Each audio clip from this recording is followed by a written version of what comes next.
Hello my dear folks, welcome to aunty YouTube vlog.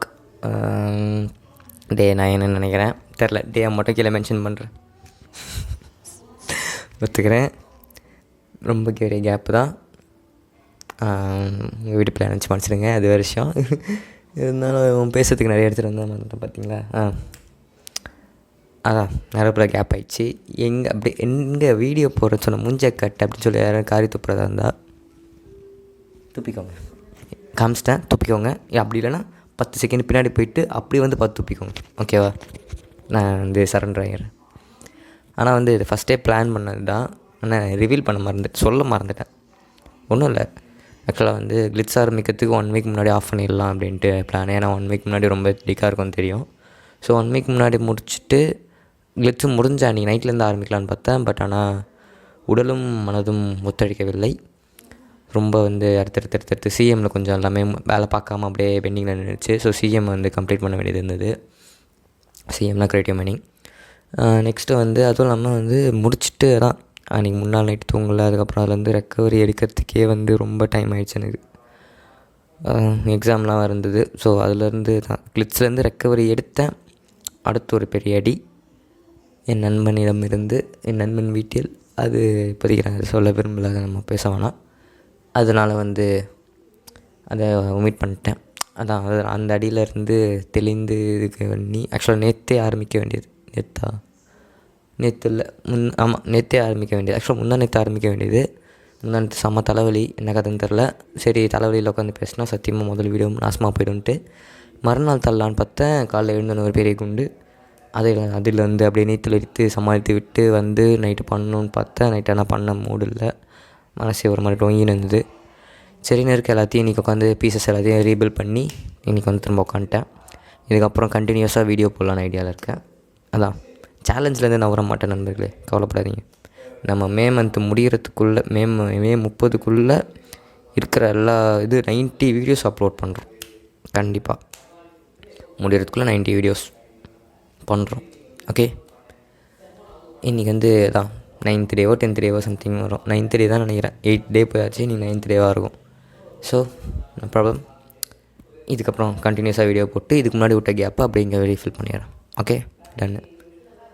கடைசி ஒரு 2-3 வாரங்களாக என் வாழ்க்கையில் நடந்தது என்னென்னு பார்த்தீங்கன்னா, கடைசியாக இந்த இது போட்டேன்ல, புக்கு ரிவ்யூ போட்டேன். 15ஆம் தேதி கிட்ட நினைக்கிறேன், மேபி 15 16 சம்திங் என்னமோ டே வச்சுக்கோங்க. கடைசியாக போட்டது புக் ஃபேரில் என்னென்னலாம் வாங்கினேன்னு சொல்லிட்டு வாங்கின புக்கு ஃப்ரெஷ்ஷாக இருக்குது, இன்னும் ஆரம்பிக்கலை. ஏன்னா எனக்கே தெரியும் கிளிட்ஸ் வேலை வந்துச்சுன்னா பார்க்க முடியாதுன்ட்டு. ஸோ முடித்தேன். இப்போ ஆரம்பிச்சிருக்கேன். இதோ காம்பவுண்ட் எஃபெக்ட். இன்னுமா படிக்கிறேன் அப்படின்னு கேட்டிங்கன்னா, ஆமாம், இன்னும் தான் படிக்கிறேன். இதோ இப்போ தான் இவ்வளோ தூரம் வந்திருக்கேன். கரெக்டாக எத்தனாவது பேஜ்? 10 பேஜ் தாண்டியிருக்கேன். ஆரம்பித்து 10 தாண்டியிருக்கேன். ஸோ அப்படியே கொஞ்சம் கொஞ்சமாக அதை முடித்து மொத்தத்தின பேஜ் இது கம்மி பேஜஸ் தான், முடிஞ்சிடும். 154. ஒரு நாளைக்கு 3 பேஜ் 4 பேஜுன்னு படித்தா கூட 1-2 வாரத்தில் முடிச்சிடுவேன். 1-2 வாரமா, சாரி 1-2 மாதத்தில் முடித்து விடுவேன். ஸோ பிரச்சனை இல்லை. இவனை முடிச்சுட்டு இந்த இயர் வாங்கின புக்ஸ் எல்லாம் அடுத்தடுத்து போக வேண்டியது தான். கிளிட்ஸ் முடிஞ்சு, கிளிட்ஸ்க்கான டிக்கெட் கமிட்மெண்ட்டும் க்ளோஸ் பண்ணி முடிச்சுட்டேன். இன்னும் சைட்டேஷனுக்கான யாருக்கும் சைட்டேஷன் வேலைன்றதை நேம் லிஸ்ட் கலெக்ட் பண்ணி அதை சப்மிட் பண்ணணும். அது மட்டும் கிளிட்ஸில் வேலை இருக்குது. மற்ற எல்லா வேலையும் கிளிட்ஸில் ஓவர். கிளிட்ஸும் பர்ஃபெக்ட்லி ஓவர். எனக்கு காசு பண்ணல, அது அவனுக்கு தலையெழுத்து. மற்றபடி ஈவெண்ட்டை ஒழுங்காக முடிச்சு கொடுத்துட்டேன். அது வரைக்கும் எனக்கு போதும். ஒரு பெரிய மலையை அப்படி ஜம்ப் பிடிச்சி தாண்டி போயாச்சு, அவ்வளவுதான். இதுக்கப்புறம் பெரிய பேர்டு க்ரியேட்டிவ் மைனிங் மட்டும் கான்சன்ட்ரேட் பண்ணிட்டு, ஸ்டடீஸில் கான்சன்ட்ரேட் பண்ணிட்டு ஓடினே இருப்பேன். திரும்பி பார்க்குற வெள்ளையே கிடையாது.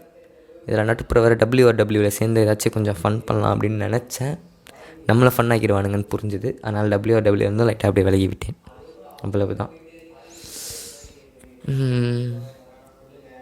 அண்டு உங்கள்கிட்ட சொல்லணும்னு ஒன்று எடுத்துகிட்டு முதல்ல அதுக்கு முன்னாடி டே டைரி, இன்றைக்கான டே டைரி இருக்குது, அதை முடிச்சுட்டு போயிடுறேன். ஏன்னா செல்ஃப் டாக்குமெண்டேஷன் பண்ணுறதே டைரி தானே. முதல்ல காலையில் வழக்கம் போல் காலையில் எழுந்து குளித்து விட்டு இது எல்லாத்தையும் ரெடி பண்ணி சாப்பிட்டுட்டு, காலைல எங்கள் அம்மாவுக்கு ப்ளட் டெஸ்ட் எடுக்க வந்தாங்க. ரிப்போர்ட்லாம் வந்துடுச்சு. போயிட்டு ஒரு டாக்டரில் பார்க்கணும். ப்ளட் டெஸ்ட் எடுக்க வந்தாங்க. அதெல்லாம் பார்த்து முடிச்சுட்டு போய் குளிச்சுட்டு எல்லா வேலையும் முடிச்சுட்டு காலேஜுக்கு கிளம்புனேன். காலேஜுக்கு போயிட்டு first 3 hour, first hour Tamil, second hour வந்து value education, third hour Tamil, fourth 5th hour லேபுக்கு பதிலாக ஓடி சொல்லிட்டு வந்து கிளிட்ஸோட கணக்கை முடித்து இருக்க காசெல்லாம் வாங்கி எல்லாத்தையும் பர்ஃபெக்ட் பண்ணி முடிச்சாச்சு. ட்ரெஷரி கொடுக்க வேண்டியதெல்லாம் பிரசிடென்ட்க்கு அமுச்சு விட்டாச்சு. மீதி இருந்த டிக்கெட்டு காசு எல்லாத்தையும் வந்து இன்றைக்கி நைட்டு விஜய் கால் பண்ணால் விஜய்க்கு செட்டில் பண்ணியாச்சு. வந்ததுக்கப்புறம் வந்து கொஞ்சம் வீட்டில் வேலை இருந்தது, வெளியெல்லாம் போயிட்டு வந்தேன். 7 மணிக்கு மீட்டிங் வச்சுருந்தேன். மீட்டிங் வந்து 7 மணிக்கு வெளில போனதுனால தவறி விட்டது. 8 மணிக்கு வந்தேன். அதுக்கப்புறம் முடிச்சுட்டு ஒரு 7:30க்கெலாம் வந்தேன். 7:30க்கு மேலே மீட்டிங் போடலாம் தான் பார்த்தேன். பட் எதுக்கு, டயர்டாக இருக்குது உடம்பு, பொறுமையாக போட்டுக்கலாம் அப்படின்னு சொல்லிட்டு நாளைக்கு போஸ்ட்பான் பண்ணிட்டு வீட்டில் பராசக்தி போட்டாங்க. பராசக்தி உட்காந்து பார்த்தேன். உண்மையிலேயே பெஸ்ட்டு செம்மையாக இருந்தது படம். எல்லோரும் அடிக்கிற அளவுக்குலாம் படம் இல்லை, உண்மையிலே நல்ல படம். எந்த ஒரு எக்ஸ்பெக்டேஷனே இல்லாமல் நல்லா உட்காந்து சும்மா டிவியில் போட்டு ஒரு உணர்ச்சிபூர்வமாக ஒரு படம் பார்க்கணுன்னா உட்காந்து பார்க்கலாம்.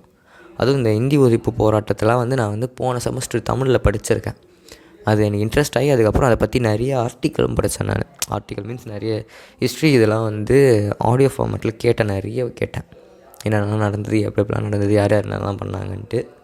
ஸோ எனக்கு அதில் நாலேஜ் கொஞ்சம் அதிகம். இதில் அக்யூரேட்டாக காட்டல, பட் ஆனால் ஃபிக்ஷனுக்கு ஏற்ற மாதிரி ஓரளவுக்கு காட்டியிருந்தாங்க. ஸோ குட், நல்ல படம். நல்ல ஒரு ஹிஸ்டாரிக்கல் பயோபிக்குன்னா ஹிஸ்டாரிக் ப்ளஸ் ஃபிக்ஷன் சேர்ந்த ஒரு அதான் ஒரு மூவி. நல்ல ஒரு படம், உட்காந்து பார்க்குறதா பாருங்கள், நல்ல படம். திரும்ப சொல்கிறேன், நல்ல படம். எனக்கு என்ன ரொம்ப பிடிச்சிருந்தது. உடனே வந்து ஜனநாயகனுக்கு திரும்ப பேசுகிறேன் அப்படிலாம் இல்லை. இதுக்கு முன்னாடியே ஜனநாயகனுக்கு ஒரு வீடியோ போட்டிருக்கேன்னு நினைக்கிறேன். நான் போய் பாருங்கள். எல்லோரும் ஜனநாயகன் அடிக்காதீங்க, நம்ம அண்ணன் படம், நம்ம தளபதி படம். ஸோ வருதுன்னு சொல்லிட்டு ஒரு வீடியோ போட்டிருந்தேன். அதே மாதிரி தான் பராசக்தியும் நல்ல படமாக தான் இருந்தது. எனக்கு தெரிஞ்சு கிளாஷே வந்திருந்தாலும் வந்து 2 படத்தையும் நம்ம கம்பேரே பண்ணியிருக்க முடியாது. ஏன்னா ரெண்டுமே வேறு ஃப்ளேவர். இதில் வந்து அரசியலை பற்றி பேசுகிறாங்கன்னு சொல்லியிருக்காங்க ஜனநாயகனில். பட் ஆனால் வந்து பராசக்தியில் பேசுகிற அரசியலே வேறு. அரிசி வருது பாரு, அரசியலே வேறு. அது வந்து நம்ம சிந்திய அர்த்தங்கள், அது நம்மளோட இது. அதனால் ரெண்டையும் நம்ம கம்பேர் பண்ண முடியாது. ஸோ ரெண்டும் வேறு எக்ஸ்ட்ரீம். ஸோ பராசக்தி பாருங்கள், நல்லா இருந்தது. அடுத்து அதான் பராசக்தி போட்டாங்க, பார்த்தேன். அப்புறம் வந்து போஸ்டர்ஸ்லாம் போட்டு முடிச்சுட்டு நல்ல வேலை. இன்னும் வந்து குரூப்பில் வின்னர் அனௌன்ஸ் பண்ணல. வின்னர் அனௌன்ஸ்மெண்ட் பண்ணி முடிச்சுட்டு தான் போடுக்கணும். அப்படியே இந்த வீடியோ எடிட் பண்ணி முடிச்சுட்டு படுத்துருவேன். அவ்வளவு தான். Diary closed. புக்கு படிக்கணும். புக்கு ஒரு 3 இனி இது பண்ணதுக்கு ஒரு 3-4 பேஜ் படிச்சுட்டு, இன்றைக்கி ஓட்மீல் சாப்பிடல. ஸோ நாளைக்கு தான் ஓட்மீல் எடுத்துக்கணும் காலையில். நாளைக்கு எல்லாத்தையும் கட் பண்ணிட்டு ஓட்மீல் சொல்லலாம் அம்மா கிட்ட. அதை போய் சொல்லுவோம். வேறு நேற்றுலேருந்து எனக்குள்ளே இது ஓடிக்கிட்டு இருக்குது. அதை சரி ஷேர் பண்ணிடலான்னு தான் வந்தேன். இன்றைக்கி முதல்ல எடுத்து போட்டு உட்காந்துட்டு காரணமே தான், ஷேர் பண்ணிடலான்ட்டு தான். என்ன மேட்டர்னா, வன்மம் வேண்டாம், வன்மம்னு இல்லை, கோபம் வேண்டாம் அப்படின்றது தான் தோணிகிட்ருக்கு. ரொம்ப கோவம்னா வந்து எப்படி சொல்கிறது, எனக்கு இவங்க இதை பண்ணிட்டாங்க அதனால் அவங்ககிட்ட பேச மாட்டேன். எனக்கு பிடிச்சவங்களாவே இருந்தாலும் எனக்கு பிடிக்காத ஒருத்த வந்து எனக்காக பண்ணிட்டாங்க அதனால் அவங்ககிட்ட பேச மாட்டேன் அப்படின்றதுலாம் எதுவுமே இல்லாமல் எல்லாருக்கூடையும் ஜாலியாக இருக்கணும். முடிஞ்ச அளவுக்கு கூட இருக்கவங்கள நல்லா பார்த்துக்கணும், நல்லபடியாக இருக்கணுன்றது வந்து 2-3 நாளாக ஓடிக்கிட்டு இருக்குது. ஏன் இந்த திடீர் ஆணோதயம் அப்படின்னு கேட்டிங்கன்னா, நேற்று நடந்த சம்பவம். நான் என்ன கிளியராக சொல்ல விரும்பலை. என் ஃப்ரெண்டோட பார்த்து தவறிட்டார், அவ்வளோதான். ஸோ அதுதான் இன்றைக்கி இப்படி பேசிக்கிட்டு இருக்க யாருமே அடுத்த 10 நிமிஷமோ அடுத்த 5 நிமிஷமோ நம்ம கூட இருப்பாங்க அப்படின்னு அஷ்யூரன்ஸாக சொல்கிறது முடியாத காரியம். உண்மை. நம்ம ஒத்துக்க கஷ்டமாக இருந்தாலும் இதான் உண்மை. யாராகவே இருந்தாலும் சரி, அடுத்த 10வது நிமிஷம், அடுத்த 5வது நிமிஷம், இல்லைங்க அடுத்த 1 நிமிஷம் அவங்க நம்ம கூடயே இருப்பாங்க அப்படின்னு சொல்கிறது முட்டாள்தனம். அது இருக்க மாட்டாங்க, அதான் உண்மை. இல்லாமல் கூட போகலாம். ஸோ வந்து இருக்கிற வரைக்கும் கூட இருக்கவங்களாம் நல்லபடியாக பார்த்துக்கோங்க. யாரு கூடயும் சண்டை பிடிக்காமல், இது பண்ணிக்காமல், மனசு கஷ்டப்படுத்திக்காமல் சந்தோஷமாக சிரிச்சுட்டு வாழ்ந்தால் போதும். அதுதான் எனக்கு 2 நாளாக ஓடிக்கிட்டு இருக்கு.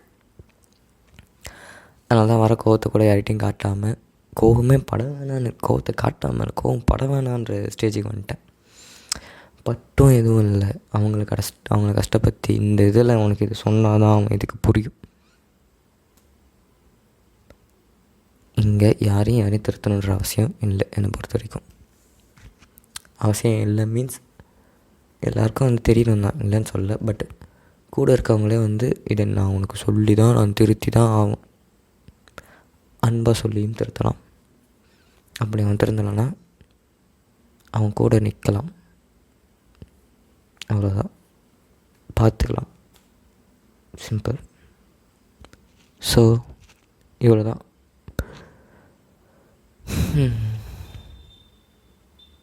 அதான் நண்பர்களே, காலிலேருந்து தான் நான் ஆக்சுவலாக நானும் பேசுகிறேன், சிரிக்கிறேன், நடக்கிறேன், எல்லாம் பண்ணாலும் இன்றைக்கி இது மட்டும் வந்து 2 நாளைக்கு, நேற்று காலையிலேருந்து, நேற்று காலைல கூட இல்லை, நேற்று ஒரு மதியானத்துலேருந்து மாதிரி ஓடிக்கிட்டே இருக்குது பின்மண்டையில்.